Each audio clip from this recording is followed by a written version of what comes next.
बिस्मिल्लाहिर्रहमानिर्रहीम। अस्सलाम वालेकुम दोस्तों, मैं Israr benefits for all peoples YouTube channel में फिर से आपका एक बार स्वागत है।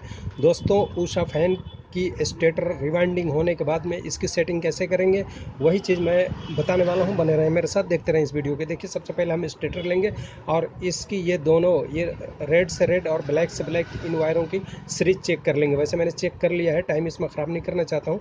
दोनों का सीरीज ठीक है।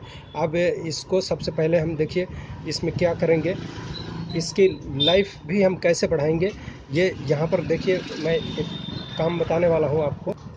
दोस्तों, सेटिंग करने से पहले मैं एक बात और बता दूँ जिससे आपकी पंखे की लाइफ बढ़ जाएगी, लगभग मान लीजिए हमेशा के लिए। ये देखिए, ये स्टेटर जबकि ऊषा कंपनी का ये पंखा है, लेकिन ये इस जला क्यों, फूंका क्यों, बेरिंग ख़राब क्यों हुई, इसका कारण क्या है? ये देखिए, सबसे पहले उस बीमारी को पकड़ना ज़रूरी है जिसकी वजह से ये बेरिंग ख़राब हुई और ये स्टेटर जल गया। वरना कंपनी की वाइंडिंग जल्दी जलती नहीं है, लेकिन कंपनियां भी कुछ न कुछ गलती कहीं ना कहीं छोड़ देती हैं। दोस्तों, इस कंपनी ने देखिए क्या गलती छोड़ी है। यहाँ पर एक वॉशर लगाया जाता है जो कि जब हम बेरिंग यहाँ बिठाते हैं तो इस बेरिंग को रोक के रखता है। अब ये ऊषा कंपनी भी इसमें वॉशर लगाना बंद कर दिया। अब देखिए, इसमें वॉशर नहीं लगाने का नतीजा क्या है कि यहाँ पर एक ये बॉर्डर सा, जो ठोकर से, जो कॉलर से निकला रहता है, वो कॉलर घिस जाता है। अब घिसता क्यों है? अगर ये वॉशर लगी रहती तो शायद ये कॉलर नहीं घिसती। ये आप देख सकते हैं। ये देखिए दोस्तों, इस बेरिंग, जो पुरानी बेरिंग निकली है, इसके अंदर ये देखिए चमक, ये जो चमक दिख रही है आपको, ये घिसी हुई है। ये इधर से घिस गई है और इस तरफ ये देखिए ऊपर का हिस्सा है, इधर नहीं घिसी है। ये नीचे का हिस्सा है जो घिस गई है और इसने इसको भी घिस दिया है। देखिए, इसको भी घिस दिया है। अब इस घिसने की वजह से होता क्या है कि ये बेरिंग ये नीचे चली जाती है अपनी जगह से। जब ये साल, 1.5 साल, 2 साल चलता है, कंपनी की गारंटी जब तक रहती है तब तक तो ये ठीक चलती है, और उसके बाद धीरे धीरे ये घिस करके ये बेरिंग नीचे बैठ जाती है। और एक सूत भी या 1 mm भी, 1.5 mm भी ये नीचे बैठ गई बेरिंग, तो होता क्या है, ये जो आप एल्युमिनियम के जो राउंड देख रहे हैं, इसके अंदर ये टकराने लग जाता है। ये देखिए टकराया हुआ है, इसमें आप देख सकते हैं ये निशान। ये देखिए, ये सारा निशान जो देख रहे हैं, इसमें ये टकराया हुआ है, टकराने लग जाता है, जिसकी वजह से पंखा आपका चलते चलते पंखा रुक जाता है। और रुकते ही आप सोचते हैं बेरिंग ख़राब हो गई, पता नहीं क्या हुआ, और रुकने के बाद में ये हीट, मोटर आपकी हीट हो जाती है, और हीट होने के बाद कुछ दिनों के बाद और ये बढ़ जाता है, खट-खट की आवाज़ आने लग जाती है, और उसके बाद ये पंखा आपका फूंक जाता है। तो दोस्तों, ये सबसे बड़ा मेन कारण। अब देखिए, ये रिवाइंडिंग हो करके आया है और बेरिंग भी हमने चेंज कर दिया, रिवाइंडिंग भी चेंज कर दिया, लेकिन अगर इस बीमारी को, इस प्रॉब्लम को हम दूर नहीं करते हैं तो ये पंखा फिर कुछ दिनों में वैसे ही टक टक की आवाज़ करेगी और फिर रुक जाएगी। और जो ऑनर है वो सोचेंगे कि रिवाइंडिंग भी करवाया, बेरिंग भी चेंज करवाया, फिर भी पंखा फूंक गया, महीने 2 महीने भी ठीक से नहीं चला। तो दोस्तों, इस बीमारी को ज़रूर आप दूर करें। आपको ये मैं बता दे रहा हूँ, जितने ऑनर हैं, ये मिस्त्री कोई नहीं बताता है और उसको तो अपने पैसे से मतलब है। मैं आपको बता रहा हूँ कि इस कमी को ज़रूर दूर करें। और इस कमी को कैसे दूर करेंगे? अब इसके साइज़ का वॉशर बाहर में मिलना भी मुश्किल है, तो ये वॉशर भी नहीं है, फिर भी हम कैसे दूर करेंगे? ये देखिए, एक GI वायर लेंगे, इससे चाहे थोड़ी सी मोटी हो, चाहे इतनी मोटी भी, अगर GI वायर भी नहीं मिल रही है आपको कहीं, तो लेंटर की जो तार होती है वो आम जगह मिल जाती है, किसी भी दुकान पर मिल जाती है। ये लेंटर की तार लीजिए और इसको राउंड बनाइए। ये देखिए, इसको राउंड बनाइए और ऐसे राउंड, 2 राउंड कर दीजिए इसको, और इसको प्लेयर से पकड़ के यहीं पर टाइट कर दीजिए।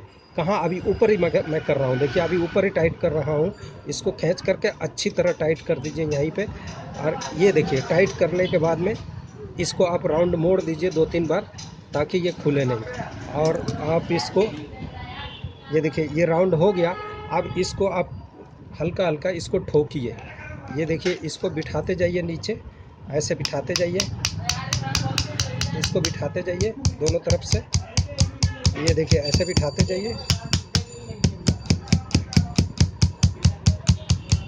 ये देखिए, ये अपनी जगह पे सेट आ गया। ये देखिए, यहाँ पे सेट बैठ गया ये देखिए, इस पे बिल्कुल सेट हो गया। अब ये चारों तरफ से इसको पकड़ लिया। अब ये क्या करेगा, बेरिंग की हाइट को थोड़ा ऊपर कर देगा और ये जल्दी घिसने नहीं देगा, आपके पंखे की लाइफ बढ़ जाएगी। अब इसके अंदर देखिए मैं क्या करता हूँ, ये इसमें से निकाला और इसको, ये देखिए, अब इसके ऊपर मैं ठोक देता हूँ। ये देखिए, ये बिल्कुल फिट इसमें बैठ गया, ये वायर के ऊपर आकर के टिक गया। ये देखिए, ये इस पर बैठ गया। अब इसके ऊपर मैं इसको सेट करूँगा। ये देखिए, इसको सेट करूँगा अपनी जगह पे। ये उल्टा सीधा आप कैसे भी लगा सकते हैं, कोई दिक्कत नहीं है, बट ये बैठना ज़रूरी है ठीक तरीके से।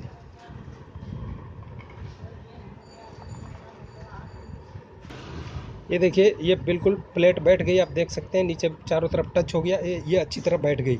अब इसके ऊपर हम स्प्रिंग लगा देते हैं और स्प्रिंग लगा करके इसको सेट कर देते हैं।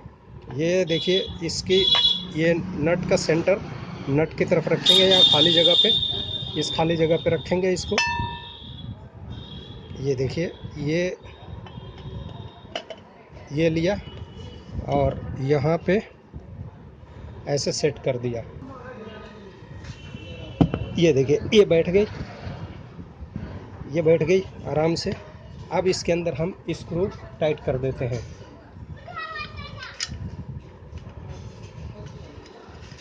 ये देखिए, ये स्क्रू, तीनों स्क्रूओं को बराबर बराबर टाइट करेंगे।